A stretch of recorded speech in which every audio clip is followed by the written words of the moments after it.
My name is Sterling, and I am on location.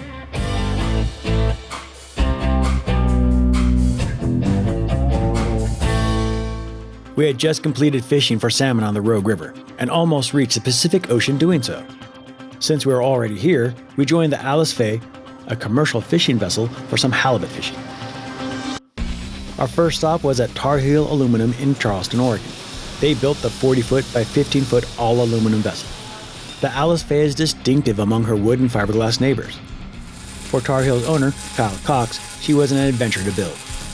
Alice Faye is a really unique boat, and we were able to design it in-house, so we have an in-house engineer, and the really cool thing about it is it does so much in such a small package. So it's a 40-foot boat, but it's a big 40-foot boat. The coolest thing about it, I think, is the engine room. It has full stand-up engine room. It's about 6.5 feet tall. So the awesome benefit of that is you can just stand up and walk around your engine room and work on whatever you need to with all the room you need.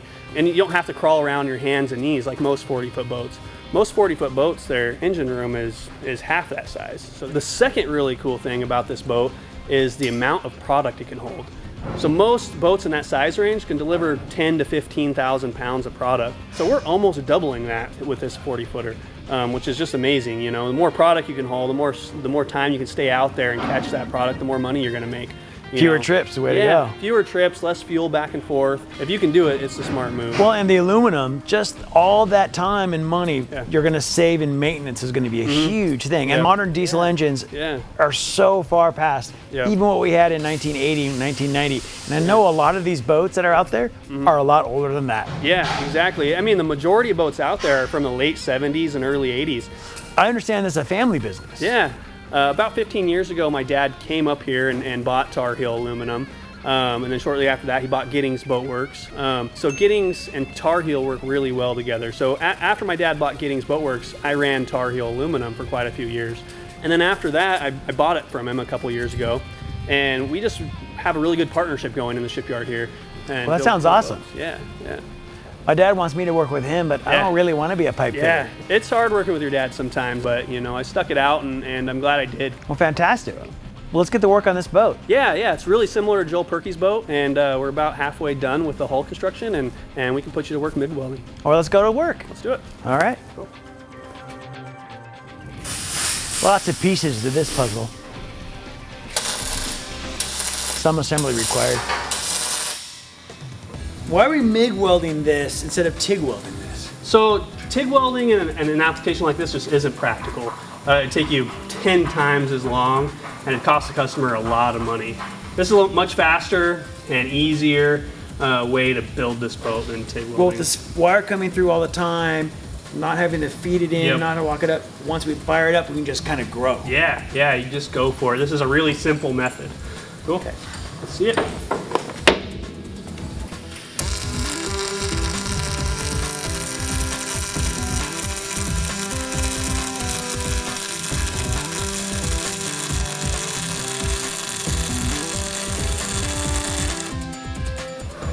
Oh, look at that. Groovy. Man, nice. I quick learn on MIG. Yeah. No, that's good. That's good. I think it looks pretty good, but I'm getting some judgment here. I've been over there playing. I need a little beanie welder cap, then I'd be set. Yeah, that keeps the balls from getting over. That's what it is. I hate getting lit on fire by welders. Yeah, it does suck. And with that, Kyle and I headed over to building number 2, where we would work with other tools and meet more of the team. I'm Sterling. I'm Tony. Nice to meet you, Tony. What is this thing? This is a crab davit that we build for commercial boats for them to pull crab pots out of the bay with. It's like an arm that swings out over the water? Yeah, it like sits in a bush on the gunnel of the boat, and they can swing it out and has a pulley block on it, so they can rope up the crab pots. Okay, well let's go bend some pipe. What we do, we got a screen over here and a few dials where we set our degrees that we'd like to bend. Slide your workpiece in, pull it tight into the saddle. And this is like the space shuttle, so it has to be super accurate. Super accurate, yep. And then we put the go pedal. It does not care about your fingers. No, it wouldn't. Yeah, I think I could do this part of the job. All right. There we go. Stand on the correct side. put it in my shoe, look for my line, there's my line, get it in space, then curve bend.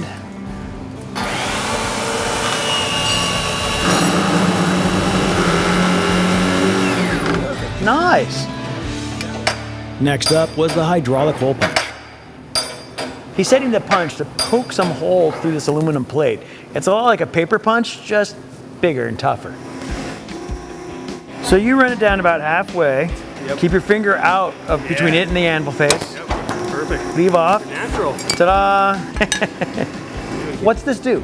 So this is a shear, and what it does, it basically cuts metal. So it's a really simple machine. It's like a big pair of scissors. You know, it comes down and cuts the metal. So I've used machines like this a couple times in the past. If you go to use one, get guidance. Yeah, definitely. Yeah, you will lose fingers on this machine if you're not doing what you're supposed to be. And I wouldn't set it up on the reels. I'd set it down on the flat anytime I could. Yeah. So what we do here is, it's also got a flat bed up here. So since this is such a small part, we'll set it on that flat and we can turn it whatever way we want. I don't need gloves because I'm just going to look at the line. Once I get the line in the right place, because there's a bar in my way. Looks like right there, nice and straight. It's going to come down and shear this bad boy.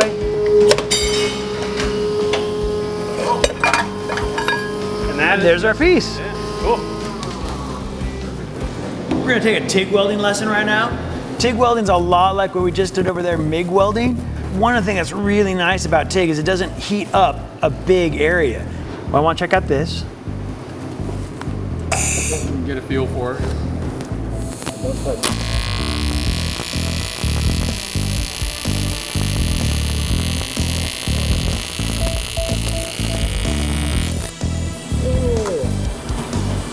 There you go. All right. What do you think of my resume? Yeah, you know, I mean, for your first time TIG welding, that's a good job. I've seen a lot of experienced welders come in here and do much worse than that. Well, I tried to really pay attention when he was showing me what to do. I said my goodbyes to the Charleston docks and traveled south to Port Orford, Oregon. The port of Port Orford is a dolly dock and one of only 6 in the world. The harbor is too shallow for safe mooring. Each day the vessels are lifted in and out of the water by a massive hoist. It is all part of being a commercial fisherman of Port Orford for Joel Purkey, captain of the Alice Faye. Joel and Alice were going to be our hosts for the next 3 days during the Oregon Halibut Derby. Preparing for the trip takes time and effort. Loading all the gear correctly is a crucial step. Each one of those tubs holds 160 hooks. We're going to be shooting about 10,000 hooks in the morning at 8 a.m. for halibut. In Oregon, their commercial halibut season only lasts 10 hours. This halibut derby has nothing to do with racing horses or fancy hats. It is all about catching as many fish as possible during the time allowed. It's always been a derby fishery in this state. You know, there's not an IFQ. The state allows each vessel to go out and catch so many pounds. I've been participating for quite a while. We're on our 3rd opener right now, and normally, to give you an idea, we would be probably done with the first one, you know, due to the allocation and as many boats after these fish. So that we're actually on our 3rd try here tells you a lot. Tells you that no fish were caught. We had so far to travel with Alice Faye and her crew that we left the day before the derby began so we could hook a good spot. We were aboard the fishing vessel Alice Faye, with Joel Purkey and his crew headed out into the Pacific Ocean. There, almost 25 miles off the Oregon coast, we were dropping 10,000 baited hooks and nearly 6 miles of line to bring home commercial halibut. But first, there was more preparation to be done. The boat idles just offshore while cargo is secured, the outriggers are tested, and pots are organized for proper deployment tomorrow. This trip is too dangerous for Dogmatics. He just does not have the needed skills. But Nubby, Joel's companion, is an experienced ocean traveler with many trips under her collar.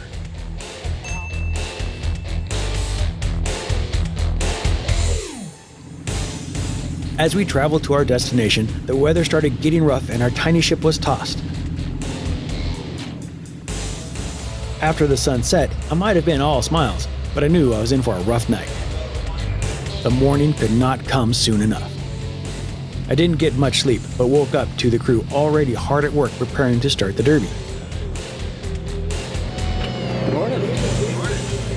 The rope-filled tubs, each with 160 baited hooks, are tied together in series to create a long line that is dropped with an anchor and buoy.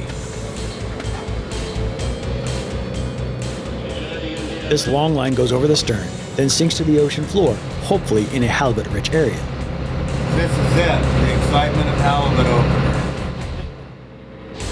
I feel good. The first one in the water is usually like your best plan of attack. Better get the most hooks I can in, because after that, I have other boats that I'm trying to lay around, and I got to think about what I'm going to do here.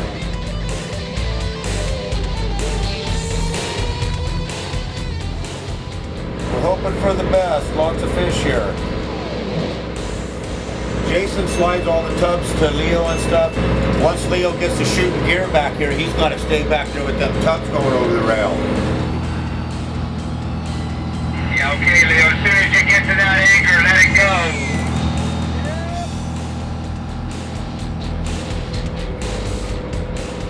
go. While Joel continued to pilot his vessel, and Nobi kept a watchful eye, I changed into clothes better suited for being on deck.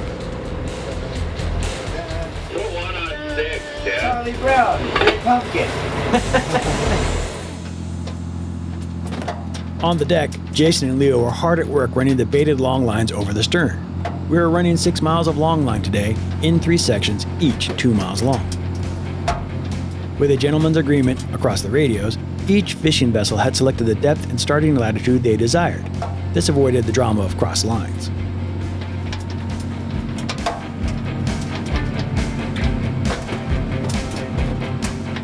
Each fishing vessel was very aware of the neighbor's exact position and remained polite to each other, which surprised me.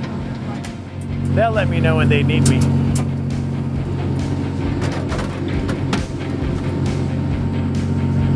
I'm sure they're watching, so they throw it in the last second so it doesn't get knotted.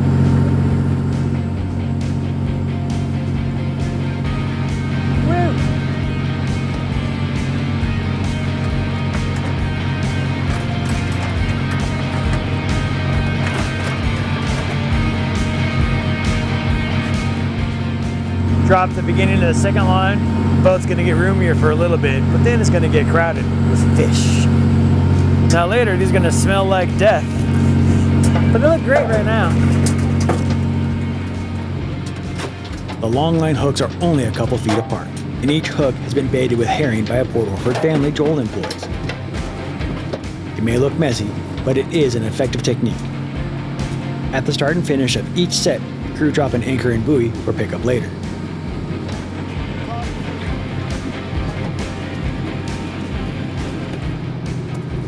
With enough of the deck clear, it was time to start transferring ice into the hold.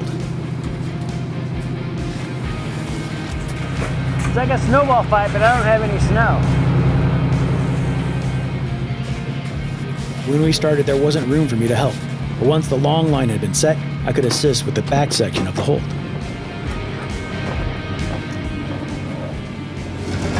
Now I can help with this.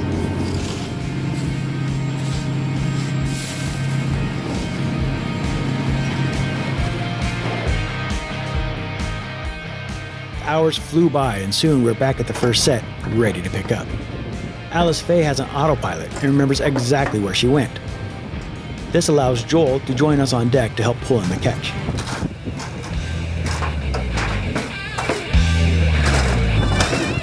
We're at 140 fathoms? We're at 131 fathoms right here. All right.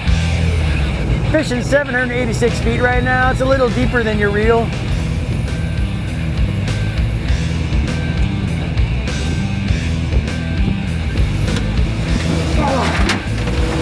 That's what we're after. Another one. Get it, let's go. As each halibut is brought on board, Jason measures, prepares, and ices those large enough.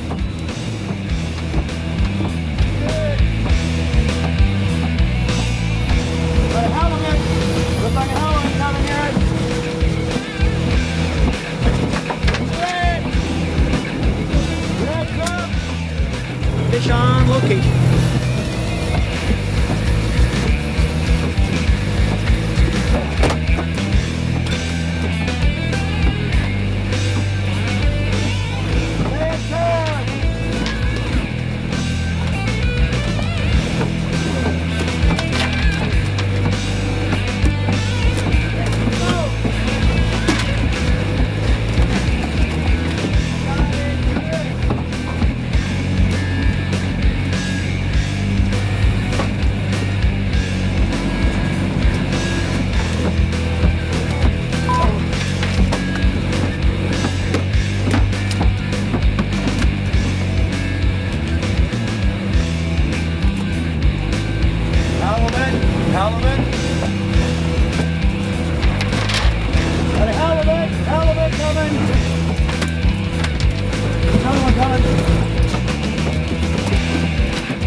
throwing back.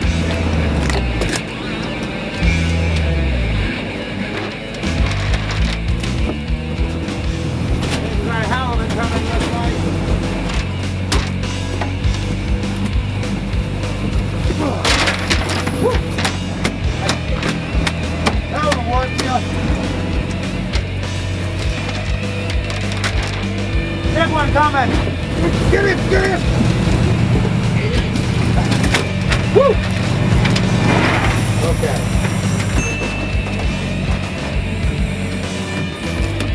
Good job, Tarheel. That one coming. What do we got? 45 tons left. We could definitely have a hoorah here somewhere. You definitely have to do 1,000 pounds of halibut in here. I would think so.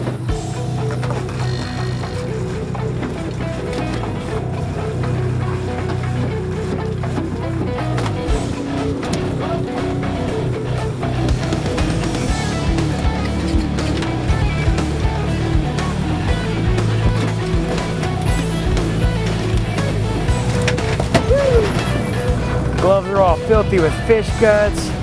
His hat's probably done.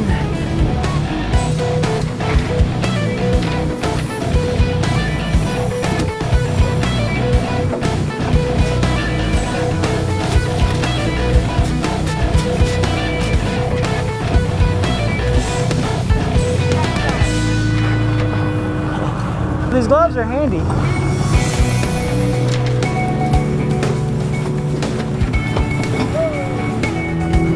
He's trying. We're gonna have a tangle, but I don't think it's very big.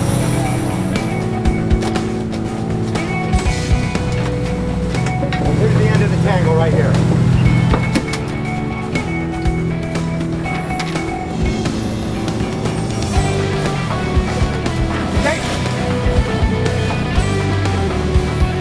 Got it nice.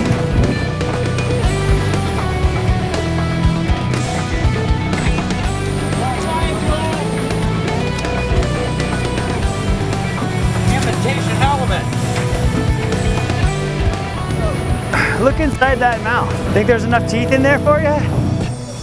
Woo. Go to your new home.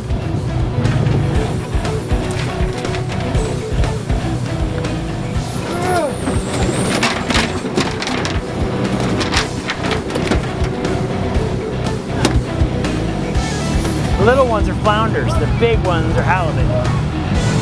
Had some nice fish on it. If I always want more, I wouldn't be doing my job, would I?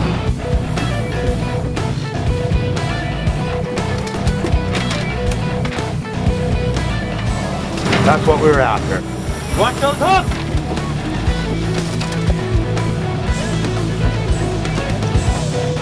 He took a hook to his head. He's alright. I can't stay away from these hooks.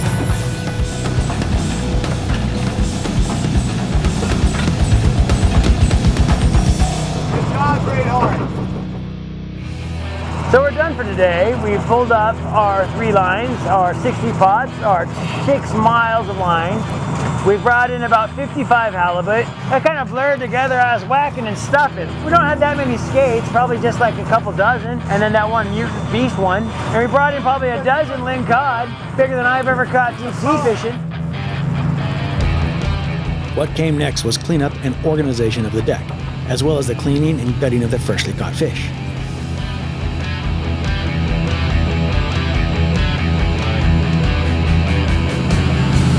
Got to start right for the little hole.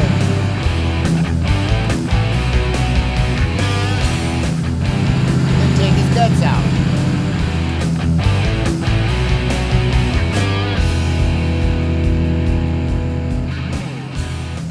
The next morning, we had docked at Port Orford and it was time to offload the fish. One bucket at a time, the halibut is transferred from the ice tubs and hoisted onto the dock, where it is weighed and sold to waiting fish buyers. 309. 309!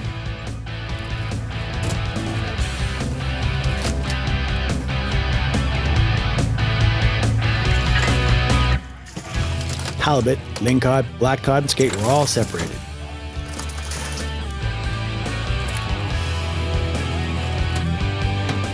While the land crew is busy sorting, Joel and his crew are hard at work, separating the fish from the ice inside the hold. After Alice Faye has emptied her product, Joel takes her a safe distance into the harbor. There, they completely clean the hold of used ice, blood, and fish bits. It is not a pretty task, but the seagulls sure like it. Once she is cleaned, the Alice Faye is lifted out of the water by the massive hoist and loaded onto her dolly. This trailer is custom built to only hold and balance the Alice Faye. Port Orford repeatedly has high seas and gale force winds. Wait, I'll spin her in the back. Okay, stop. Now, hey, I gotta move the trailer now. Wait a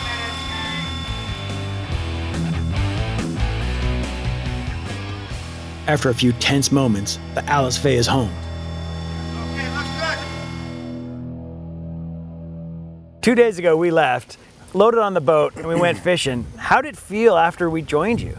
I'm used to federal observers and having, people on my boat, so I just took you as like crew. People were overwhelmed with the fish that come off of these little boats. Yeah. And all the different variety, a lot of people haven't seen them, especially the lifting out aspect. You know what I mean? Yeah. At the end of it, they're in awe of this. Yeah, that's great. And the size of the boat, they're like, how do you even lift a boat of this size? You know what I mean? Out of the water. But And you had to go out and unload all the ice so you'd make the weight so they could unload you. Is that true? well, I probably could have got away with a little bit of ice on the boat, but basically that was bloody ice and it's deteriorated. It's not anything I would use. You want pretty fish, pretty ice. That's right. We go out with permits that are allocated to the boat, and we try to catch certain amounts of quota of individual fish. Specific kinds, not just whatever. Kinds. I have 3 A permits or A endorsements, black cod permits, and that allows me, right at 65,000 pounds of sable fish, which yesterday we had 3,000 pounds of fish that we brought in off of my individual fishing quota in a sense. So 3,000 pounds of fish, what's that equal like monetary wise? Monetary wise, on an average, we would figure that would be about $3 a pound for those fish, so that could have been around $9,000 basically to the boat yesterday, just on the sable fish itself. That's a good trip, I think. Yeah, it's not bad after everything's paid and stuff, it was a profit to the boat. Well, we really wanted halibut, and we got 1,500 pounds? Well, we had 1,240 pounds is what we end up with, and we had 52 fish, which it's going to be probably worth about another $6,500 to the boat. Oh, I had a good time. Once we started catching fish, Well, that was a good time. cod. Oh, I like ling cod. They fight hard. I have a near-shore rockfish permit where I'm allowed to go out here with rod and reel. Well, maybe I'll bring my welder down and come help you out a little bit. You might enjoy it, I'll tell you. You know what I mean? Bring an ice chest. I got lots of them. After my brief tour as the greenhorn on the Alice Faye, and my thoroughly enjoyable tool time with Tarheel Aluminum, I can say with a high degree of confidence that fishing is fantastic and catching is better. I know, because I've been on location. That was it. Good times. That's a wrap.